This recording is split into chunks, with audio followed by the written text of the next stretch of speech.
Need ideas for a super simple dinner? Tonight I just cut up an onion and 2 bell peppers, orange and green. And I'm making some rice here.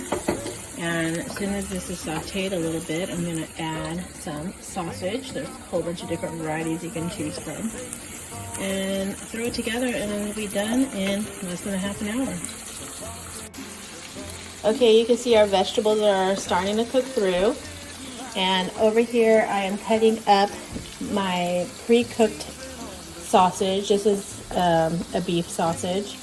And I'm just cutting it at an angle so it looks a little nicer. And I'm going to be putting this in there with the vegetables in just a minute. My rice is still cooking. And we'll see it when it's almost done. Okay, they are all cut up, so I am just going to toss them in with the vegetables that are not all the way cooked yet, but mostly cooked. Our rice is ready, and so is our sausage and vegetables, so I'm just going to plate them up and enjoy. Thank you for watching.